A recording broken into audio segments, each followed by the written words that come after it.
दोस्तों नमस्कार, मेरा नाम रविकांत भारती है। भारतीय जनता पार्टी 2024 में बहुत बुरी तरह से चुनाव हारने वाली है और उस हार को जीत में बदलने के लिए क्या करने वाली है, यह जम्मू कश्मीर के पूर्व राज्यपाल सत्यपाल मलिक बता रहे हैं कि राम मंदिर पे हमला करवा सकती है भारतीय जनता पार्टी, सिर्फ इसलिए ताकि हिंदू वोट जो है भारतीय जनता पार्टी को मिल सके, लोग धार्मिक भावनाओं में बह के भारतीय जनता पार्टी जो बुरी तरह से हार रही है वह पुनः सत्ता में आ सके।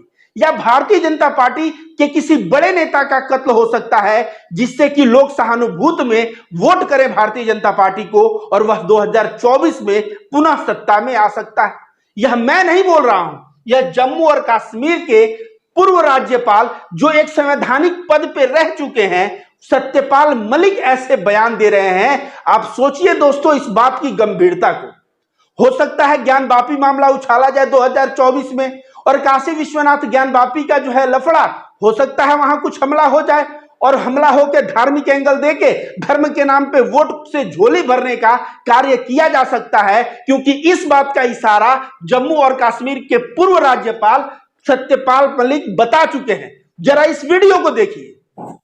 मुझे ये डर है कि ये कहीं कोई खुराफात ना करा दे, जिसे राम मंदिर पे कोई विस्फोट करा दें, किसी बीजेपी के आदमी को मरवा दें, इंपॉर्टेंट को ऐसे काम करा सकते हैं। इस कैपेबल होता है, जो पुलवामा करा सकता है वो कुछ भी करा सकता है। आपने इस वीडियो को देखा, इस वीडियो में आपने क्या सुना कि जो आदमी पुलवामा करवा सकता है वह राम मंदिर पे हमला करवा सकता है या बीजेपी के किसी बड़े नेता को मरवा सकता है, और किस उद्देश्य से? सिर्फ इस उद्देश्य से कि उसको 2024 में हर हाल में अपना सत्ता बचाना है। अब आइए मैं रविकांत भारती बताता हूं कि 2024 में भारतीय जनता पार्टी किस तरह से हार रही है। जरा मेरा विश्लेषण सुनिए इस पे। आप देखिए, 4 राज्यों की पहले बात करते हैं जहां बीजेपी बहुत ज्यादा सीट पाया था लेकिन इस बार बुरी तरह से वहां पे हारने वाला है। पहला है बंगाल, दूसरा बिहार, तीसरा महाराष्ट्र और चौथा कर्नाटका। अब इन 4 राज्यों में मैं क्यों कह रहा हूं बुरी तरह से हारने वाला है, क्योंकि जो चुनाव हुआ था 2021 में ममता बनर्जी ने कैसा परफॉर्मेंस किया। बाबुल सुप्रियो टीएमसी ज्वाइन किए, शत्रुघ्न सिन्हा को बाबुल सुप्रियो के जगह जहां आसनसोल जो बीजेपी का गढ़ है वहां से लड़ाया गया और वहां पे शत्रुघ्न सिन्हा बहुत बड़े वोट के मार्जिन से जीत के सामने आए।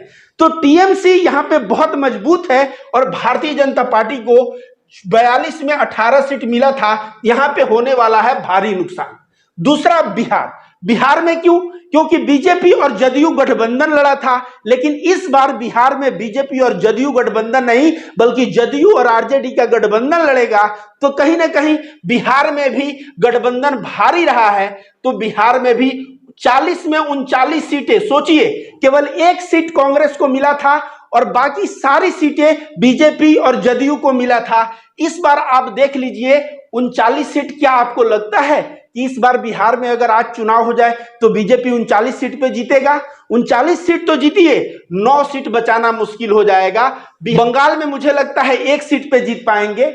महाराष्ट्र की बात करते हैं। महाराष्ट्र में 2019 में शिवसेना और बीजेपी का गठबंधन था। 48 सीट में 41 सीट जीत के आए थे। बाद में उद्धव ठाकरे अलग हो गए, अलग सरकार बना लिया। आप सभी वह कहानी जानते हैं। आज क्या हुआ है कि महाराष्ट्र में शिवसेना का जो उद्धव गुट, जो मेन गुट है शिवसेना का, वह कांग्रेस के साथ खड़ा होता नजर आ रहा है, एनसीपी के साथ खड़ा होता नजर आ रहा है। तो बीजेपी के पास कौन है? एनसीपी के अजीत पवार, जिनके पास मुश्किल से 4-5 विधायक, मतलब एनसीपी का कोर वोटर उनको वोट नहीं देने वाला है। उसी तरह से शिवसेना का कोर वोटर शिंदे के खिलाफ रहता है, शिंदे को वोट नहीं देने वाला है। तो इस बार जो है महाराष्ट्र में भी विपक्ष बहुत तगड़ा है और इसके वजह से महाराष्ट्र में भी जो 41 सीट पाए थे 41 सीट नहीं पाएंगे। इसके अलावा कर्नाटका में 28 में 26 सीट। अब कर्नाटका में 28 में 26 सीट, अभी चुनाव हुआ, नतीजा क्या आया? कांग्रेस 235 के आसपास सीट पाई, तो जो विधानसभा का रिजल्ट होता है ना, उसी के नजदीक जो है लोकसभा का रिजल्ट है, और चुनाव 1 वर्ष बाद है। तो आप समझ लीजिए कि कहीं कर्नाटका में अभी ये जो 26 का आंकड़ा है यह कांग्रेस को न चला जाए और बीजेपी कहीं 1 और 2 पे न सिमट जाए। तो यह 4 राज्यों में बीजेपी को कितने सीटों का नुकसान हो रहा है? देखिए, टोटल सीट 158 है और 124 सीट पे बीजेपी और एनडीए गठबंधन जीता था। इस बार यह 124 हो सकता है केवल 24 हो जाए, या हो सकता है 30 हो जाए, या हो सकता है 40 हो जाए। फिर भी कितना बड़ा घाटा लग रहा है सीटों का, आप समझ सकते हैं। अगर 80-90 सीटों का घाटा लग रहा है, यह बहुत बड़ा अंतर हो जाता है। और जब इतना बड़ा घाटा हो रहा है तो सरकार कैसे बनाएंगे? आइए अगला विश्लेषण। ये तो मैंने बता दिया, आपको बता दिया क्या, बिहार, वेस्ट बंगाल, महाराष्ट्र, कर्नाटका का गणित। अभी अभी मैं आपको बताया बिहार, बंगाल, कर्नाटका और महाराष्ट्र का गणित क्या है। अब जान जाइए कि जो हाल ही में चुनाव है राजस्थान में, मध्य प्रदेश में और छत्तीसगढ़ में, इन तीनों जगह का भी थोड़ा जानिए। 2019 में एनडीए गठबंधन को कितना मिला था और इस बार क्या होने वाला है। एमपी में 29 सीट में 28 सीट पाया था एनडीए गठबंधन। राजस्थान में 25 का 25 सीट पाया था एनडीए गठबंधन। छत्तीसगढ़ में 11 में 9 सीट पाया था एनडीए गठबंधन। अब देखिए, छत्तीसगढ़, राजस्थान और मध्य प्रदेश, इन तीनों जगह माहौल काफी बदला हुआ है। आपको बता दें, मध्य प्रदेश में जो आदिवासी कांड हुआ और तमाम वजह से मामा से लोग नाराज चल रहे हैं, और आए दिन भारतीय जनता पार्टी के कई नेता कांग्रेस पार्टी भी ज्वाइन करते हुए नजर आ रहे हैं। यह अंदेशा दे रहा है कि मध्य प्रदेश में कांग्रेस इस बार क्लीन स्वीप करेगी, और जब विधानसभा के चुनाव में क्लीन स्वीप करेगी तो क्या उसका असर लोकसभा के चुनाव में नहीं पड़ेगा? तो डेफिनेटली लोकसभा के चुनाव में भी पड़ेगा। और नतीजे जो है आप देख रहे हैं, जो 25 में 25, एक कम होगा काफी, छत्तीसगढ़ में 9 से कम होगा, 28 से कम होगा। और इस तरह से आपको क्या बताया था, बंगाल, बिहार, कर्नाटक, महाराष्ट्र से एनडीए गठबंधन को 124 सीट मिला था।